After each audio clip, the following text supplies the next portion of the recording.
my channel! If this is the first time you're seeing any of my videos, my name is Bwandungi, and I'd like to especially extend a warm welcome to all the new subscribers. Hi! Welcome! I'm so glad that you're here. So I usually talk about books, I talk about writing, I talk to my siblings, and in the month of Spooktober, I've been talking about villains in literature. I've previously talked about Jadis, Queen of Narnia from the Narnia Chronicles. I have also spoken about Dolores Umbridge from the Harry Potter universe, and if you're interested in seeing those videos, the links will be in the description box below. Today I decided that I wanted to talk about a more sort of nebulous idea of what a villain could possibly be. In my previous research, I'd come to the conclusion that systems are inherently ambivalent. They're not good, they're not evil. Instead, the person who's sitting at the top, the person who's controlling that system, determines whether it's going to work for good or whether it's going to work for evil. And so I was challenged when I came across this villain system that wasn't really set up to do something good. It's still a system that's working, and it's working behind the scenes, sort of the villain behind the villain, the creator of the villain. It excited me very much, which is why I wanted to discuss it with you. This particular villain is the Bureau of Genetic Welfare from the Divergent Trilogy. We don't get to hear about this bureau until the very last book, Allegiant, that's in the series. That is where you find all the history of the bureau. We haven't heard much from the author herself about the history of the bureau. It was very interesting to research. Fascinating stuff. I know I say this a lot, but oh my god, this time of researching villains has been really, really interesting. And the reason, if you did not know the reason why I'm doing this, it's because I want my own villains to be powerful, to be strong, to be understood, for you to have sympathy for the villain and for them to provide a great antagonist for the protagonist, but to also get the person who's reading to have sympathy for the villain as well as the protagonist, because you write the protagonist so the protagonist wins, but what about the antagonist? What about the villain? So I'm really interested in that dynamic and in creating not confusion, but creating a tension inside the mind of the reader. Who are you going to root for?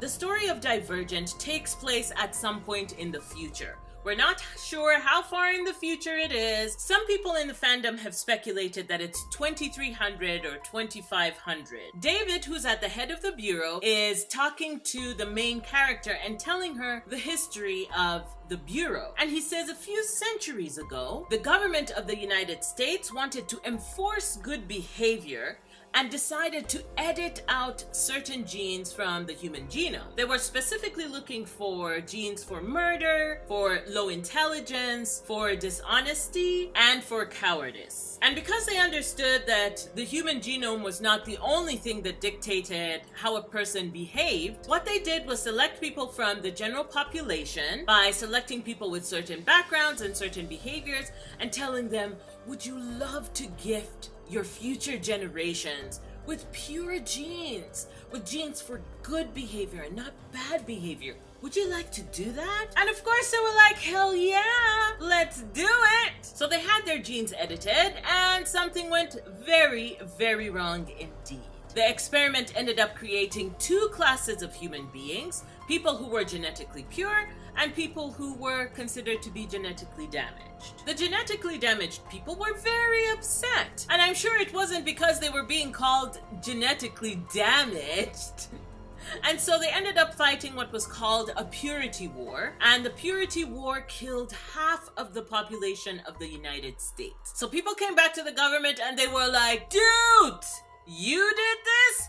You clean it up. So the government formed the Bureau of Genetic Welfare. The purpose was to take in people with genetically damaged genes and through selective breeding sort of get the human genome to heal itself. Populations that were damaged would eventually become purer and purer, and once they reached a certain percentage of the population, a large percentage, then they would be able to leave the city. The damaged populations, of course, did not consent to this because they were forcibly corralled into these cities. They were given memory serum so they couldn't remember what happened outside. They were given a system of control. because the Bureau saw that dividing them into factions would actually help the city from imploding. They were watching them through cameras that the Dauntless had set up inside the city, and so they knew everything that was going on. But even when there was chaos inside the city, the Bureau decided not to interfere, because just like scientists, you don't want to interfere with your experiment and spoil the results. You could ruin your experiment. They did not interfere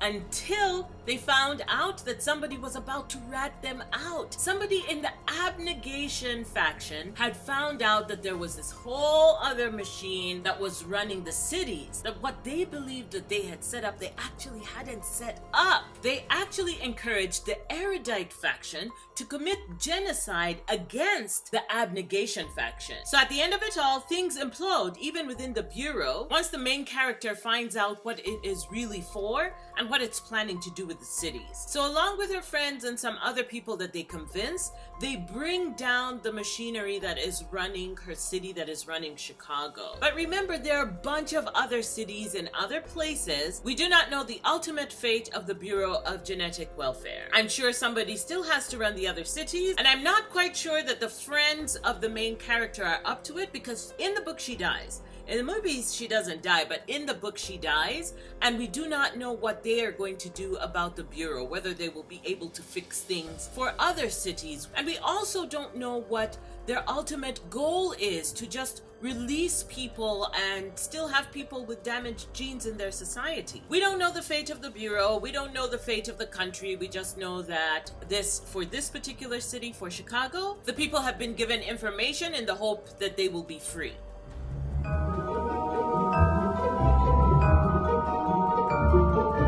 Number one, they believe that they are the good guy. They're just trying to correct a mistake that was made so many years ago and trying to bring order back into their country so that everybody can be included in moving the country forward. Number two, they become a great antagonist in book 3. The Bureau of Genetic Welfare, whose goals are not aligned with hers. She ends up with 3 antagonists, but the more nebulous one is sort of the Bureau. Like, how do you take down a Bureau that has been watching you, that has been in existence for hundreds of years? The third thing is that the Bureau has one goal and one goal only, which is to clean up, to heal the human genome. The fourth thing is that the Bureau has no empathy at all. It collects people and erases their memory and tosses them into cities. It looks at the chaos that is happening within the experiment. For example, when the erudite people committed genocide against the abnegation faction, they didn't step in to do anything. They actually encouraged it. The fifth thing is that it's such an interesting background. Even though the science is bad, just imagine trying to heal damage that has been done. It's such a huge organization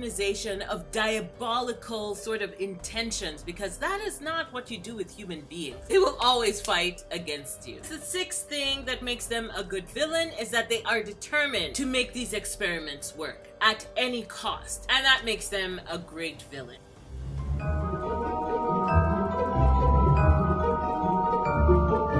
Number one, they're not wounded. While you can sympathize with the great burden of trying to heal people who have been damaged, they themselves are not the wounded ones. They have not been hurt in order to cause hurt to other people. It's difficult to be completely sympathetic. You can be sympathetic if you've been given the responsibility of finding a solution to the violence of the genetically damaged people. Where are you going to start? But it's still removed from an individual experience. Because we didn't get to meet more people who made up the Bureau, he must have had a team with him. There's no multifaceted nature to this particular villain. What are David's struggles? It becomes difficult to appreciate what he had to go through, what the Bureau had to go through, what people who worked there had to see. Having watched these people try to contend with their lives and to arrange their societies, we don't see that. And that also sort of removes us from connecting to them as villains. They are not smart. With all of the science in the world, with all of the science, much of the science that is being done in the Western Hemisphere. And for this to be the solution that everybody comes to in order to heal damaged genes, what? It It doesn't make any sense. This is not how evolution works. A murderer and a kind person do not make somebody in between. That is not how it works. These people were not very smart, and that kind of, it's like, you just have power and whatever, but you're not doing real science, so boop.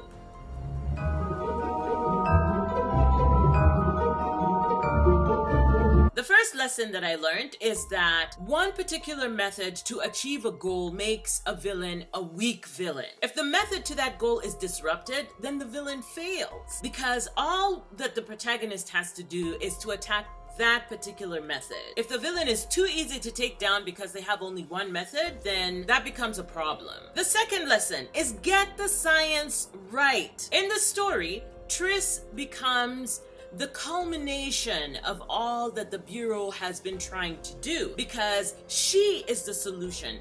Only her, because she is more divergent than anybody else has ever been divergent. Her mother came from the outside. So basically Triss is contaminated. And in any case, the genetics doesn't work the way that this book purports it to work. Now I understand that sometimes we have conversations about things like the transporter and what that means about someone being alive or dead. It doesn't make the villain look very, very clever. And I need to have very intelligent, very smart, very clever villains for my stories. That is what I demand of them. Number 3, the intentions of the Bureau were understandable, were relatable. They started out with a good intention of trying to heal the population that had damaged genes. By focusing on bad science and having only one particular method by which to achieve their goals, that good thing became a bad thing. They became an evil organization. It was certainly not their intent at the beginning, and I still don't think it was their intent at the end. Right, so that was my examination of the Bureau of Genetic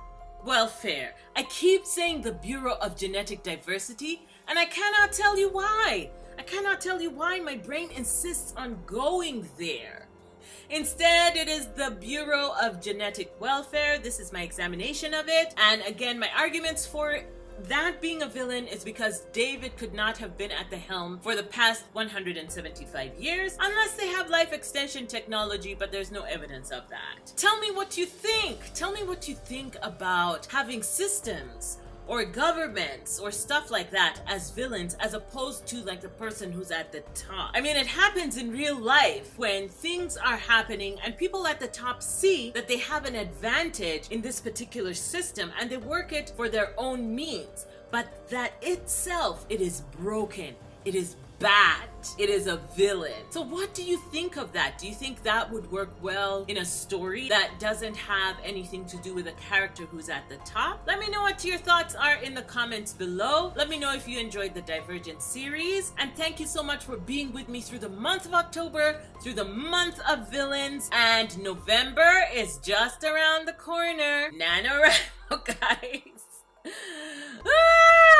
I'm half scared and I'm half excited, but anyway. If you've liked this video, please don't forget to give it a thumbs up. If you've not yet subscribed, please go ahead and subscribe. There's no reason for you not to. And don't forget to click that bell icon so that whenever I have a new video, you get a notification and can see what I'm up to. Have a wonderful day. Have a wonderful week. I wish you all the best. Enjoy your Halloween. Bye!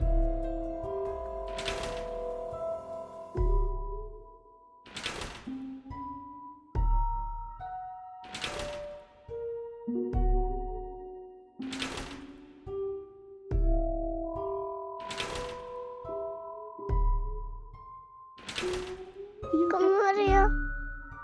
Althea.